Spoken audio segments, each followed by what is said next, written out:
Okay, back for chapter 8 of The Phantom Tollbooth. The humbug volunteers. Couldn't eat another thing, puffed the Duke, clutching his stomach.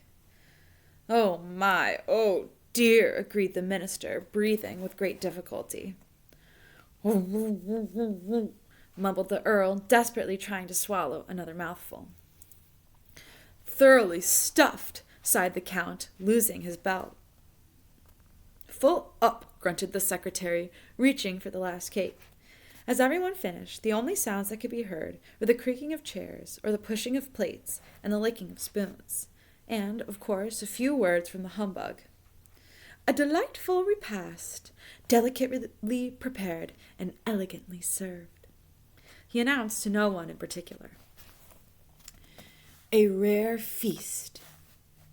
My compliments to the chef. By all means, my compliments to the chef. Then, with the most distressed look on his face, he turned to Milo and gasped, Would you kindly fetch me a glass of water? I seem to have a touch of indigestion. Perhaps you've eaten too much too quickly, Milo remarked sympathetically. Too much too quickly, wheezed the uncomfortable bug. Between gulps. To be sure to be too much too quickly. I most certainly should have eaten too little too slowly, or too much too slowly, or too little too quickly, or taken all day to eat nothing at all, or eaten everything in no time at all, or occasionally eaten something at any time, or perhaps I should have, and he toppled back, exhausted, into his chair, and continued to mumble indistinctly. Attention! Let me have your attention, insisted the king, leaping to his feet and pounding on the table. The command was entirely unnecessary, for the moment he began to speak, everyone but Milo Tock and the distraught bug rushed from the banquet hall, down the stairs, and out of the palace. Royal subjects and friends, continued Azaz, his voice echoing in the almost empty room. Once again, on this gala occasion, we have...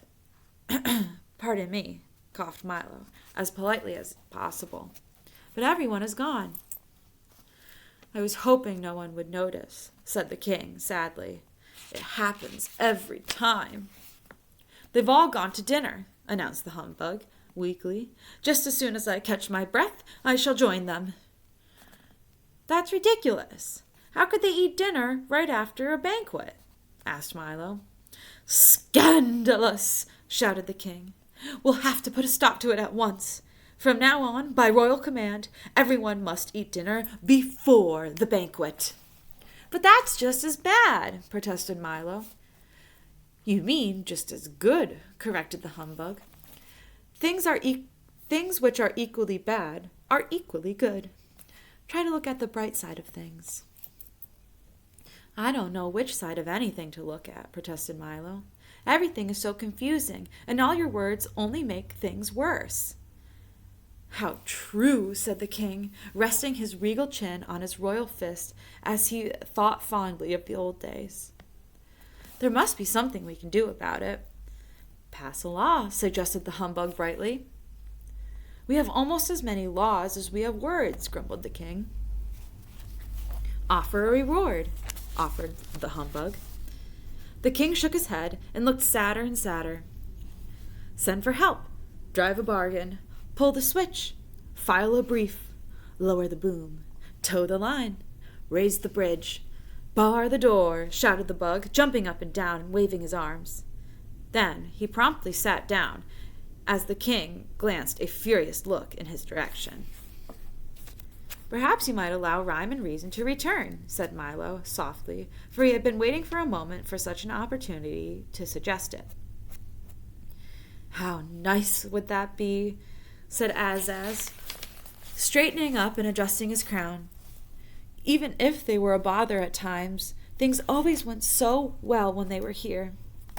As he spoke, he leaned back on the throne, clasped his hands behind his head, and stared thoughtfully at the ceiling. But I'm afraid it can't be done. Certainly not. It can't be done, repeated the humbug. Why not? Asked Milo.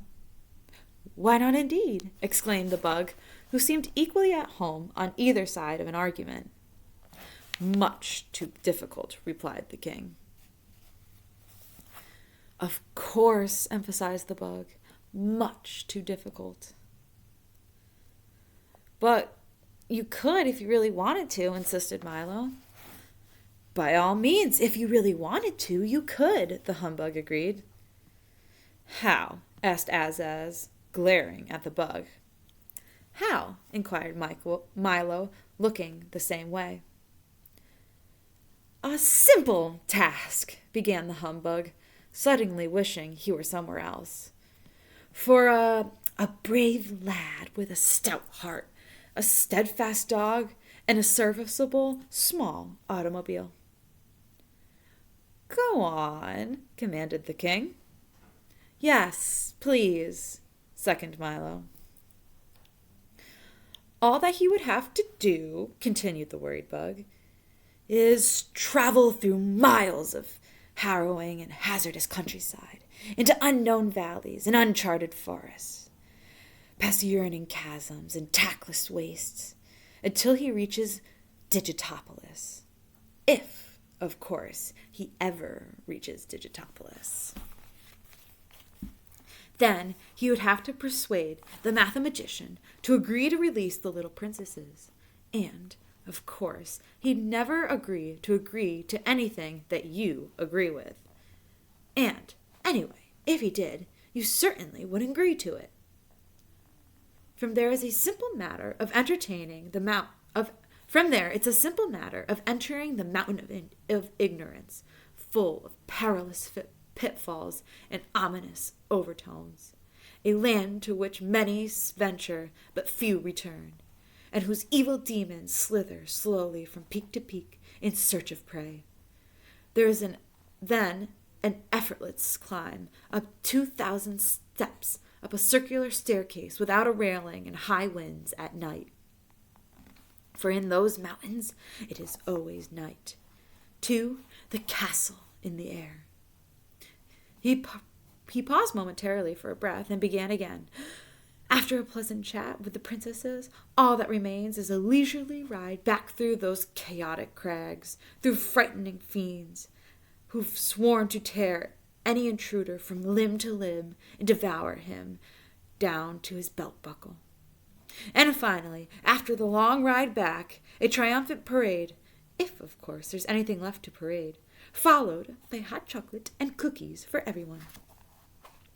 The humbug bowed low and sat down at once, very pleased with himself. I've never realized it would be so simple, said the king, stroking his beard and smiling broadly. Quite simple indeed, concurred the bug. It sounds dangerous to me, said Milo.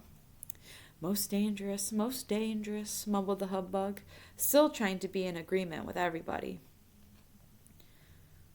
Who will make the journey? Asked Talk, who had been listening very carefully to the humbug's description. A very good question, replied the king. But there is one far more serious problem. What is it? Asked Milo, who was rather unhappy at the turn the conversation had taken. I'm afraid I can tell you that only when you return, cried the king, clasping his hands 3 times. As he did, the waiters rushed back into the room and quickly cleared away the dishes, the silver, the tablecloth, the table, the chairs, the banquet hall, and the palace, leaving them all suddenly standing in the marketplace. Of course, you realize that I would like to make the trip myself, continued Azaz, striding across the square, as if nothing had happened.